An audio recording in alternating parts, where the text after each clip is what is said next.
Très bien. Dernière question. Vous savez que nous devons nous arrêter à 14h30. C'est 14h30, c'est Jean-David Lévite, l'envoyé et représentant spécial. Non, pardon, 2h45, c'est ça?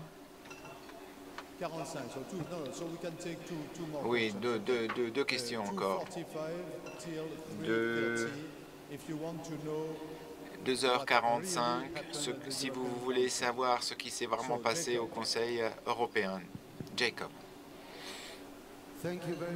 Merci, merci pour cette présentation fascinante.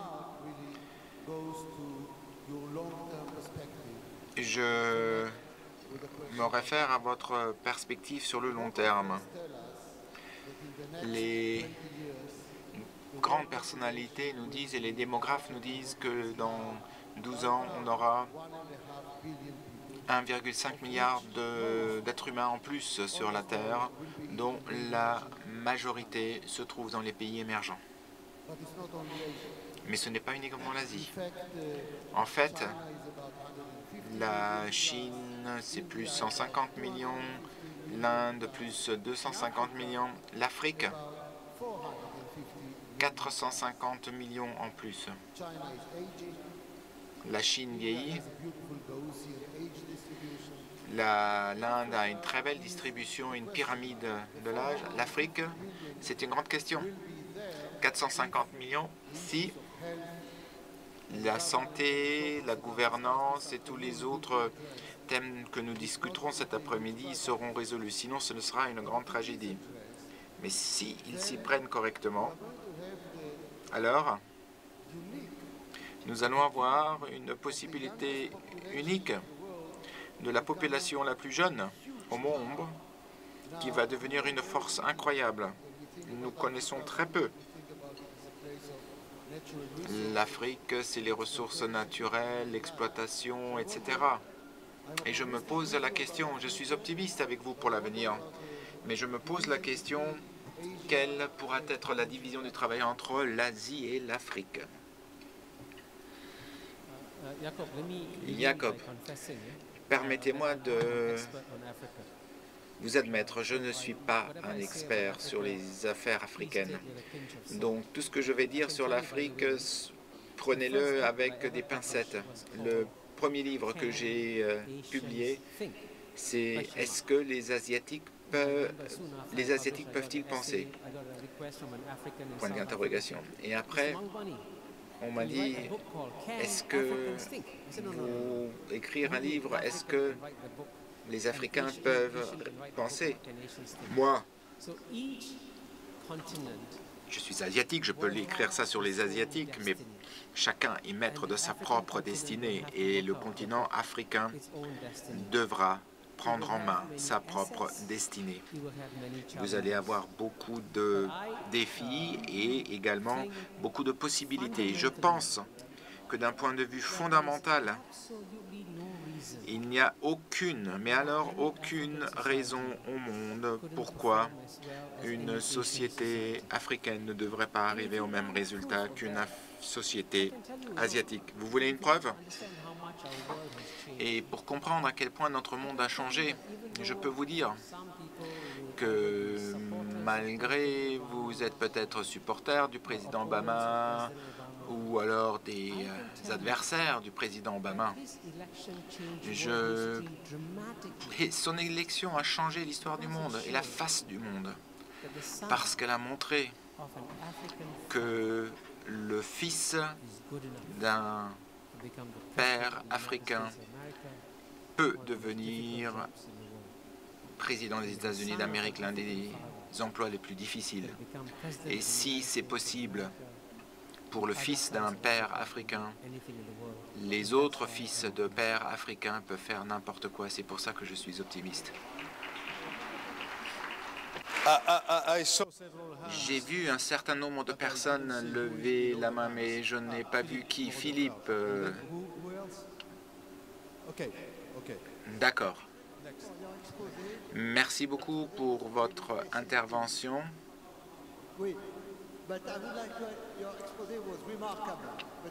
Vous avez une présentation remarquable. Deux questions. Vous n'avez pas parlé de l'écologie. Comment allons-nous vivre avec la surexploitation de notre planète Terre? Et deuxièmement, que faites-vous avec l'écart entre les hommes et les femmes? En Chine, c'est l'écart qui est entre le nombre de femmes et d'hommes qui existent. Comment gérer? Je n'ai pas bien compris votre deuxième question. Mais vous avez 115 à 125 hommes pour 100 femmes. Qu'est-ce que vous allez et que faites-vous? Comment intégrez-vous ce paramètre? Sur la question écologique, j'ai mentionné que l'un des grands défis que nous avons à l'échelle mondiale, c'est le réchauffement planétaire. Et c'est un problème majeur. Et le défi, c'est de voir que nous allons avoir une immense explosion de la classe moyenne tous ces gens-là vont vouloir des voitures, des frigos, des climatisations, tout comme à l'Occident. Et donc, on aura des milliards et des milliards de nouveaux consommateurs pour l'énergie. Donc, il y aura des sacrifices à faire pour nous tous. Et ça, c'est un grand défi et c'est la raison pour laquelle il y a tant de problèmes dans la réunion à Durban, c'est que les pays les plus riches du monde, qui étaient les émetteurs numéro 1 jusqu'à présent de gaz de serre, les États-Unis d'Amérique. Si un tel pays refuse de faire des compromis, on ne peut pas attendre des pays plus pauvres qu'ils fassent un compromis. Donc, il faut passer une négociation à l'échelle mondiale concernant le changement climatique. Mais c'est les pays les plus riches qui doivent ici jouer un rôle de leader, se montrer les chefs de file. Et ça, c'est un réel problème. Le deuxième problème, c'est la démocratie. Et là, vous avez raison, il y a une grande disparité hommes-femmes dans ces pays. Et ça va poser un gros problème. Mais j'espère que l'éducation va finalement enseigner à ces Asiatiques ce qu'il en est. Ces Asiatiques qui pensent stupidement qu'un fils a plus de valeur qu'une fille. Je pense que cela est faux. Et je pense qu'ils devront réaliser que c'est un préjugé stupide qui vient du passé et que l'éducation nous aidera à éradiquer ces préjugés. Une dernière question, parce que je veux ensuite vous laisser le temps de revenir doucement depuis cette salle jusqu'à la salle de conférence. La question de la nomination asiatique et de la décade asiatique qui arrive, est-ce que vous pensez que cette nomination asiatique sera basée uniquement sur la puissance économique ou également sur la puissance militaire ou sur une combinaison des deux? Et si l'on respecte le développement économique et la puissance économique de l'Asie, je pense néanmoins qu'il est très important de voir la chose suivante. Si la croissance doit s'arrêter ou être arrêtée par un traité climatique non équitable, qui s'appuie uniquement sur la réduction des émissions et non pas les émissions par habitant. Comment voyez-vous la croissance de l'Asie?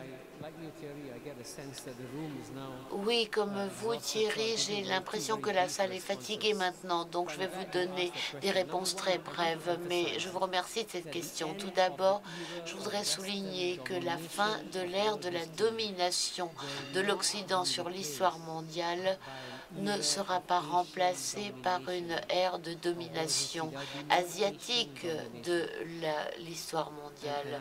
Il n'y aura pas de domination asiatique et les Asiatiques n'ont pas le désir de conquérir et de coloniser le monde comme l'a fait l'Occident il y a 2 siècles.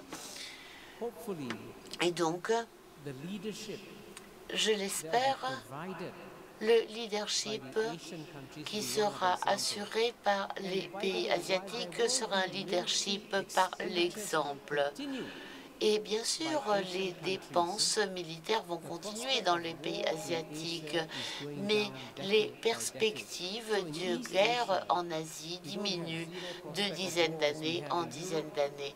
Donc, en Asie, nous n'avons pas encore zéro probabilité de guerre comme en Europe, mais je peux vous assurer que les grandes guerres dans la région et les grandes zones de crise dans la région, Vietnam, Corée, etc., là, les fusils sont devenus silencieux. Et votre deuxième question concernant les défis écologiques et environnementaux, ça va être énorme. Et je crois que la plus grande erreur que vont faire les pays asiatiques, ça va être de sous-estimer ces challenges environnementaux. Si on va par exemple à Pékin et qu'on fait l'expérience de la qualité de l'air, c'est épouvantable. Il faut vraiment qu'ils fassent quelque chose. Donc les pays asiatiques, s'ils décident de s'occuper de l'environnement comme une priorité de leur agenda, ça serait ce qu'ils peuvent faire de plus astucieux dans les années à venir et j'ai bonne confiance qu'ils le comprendront.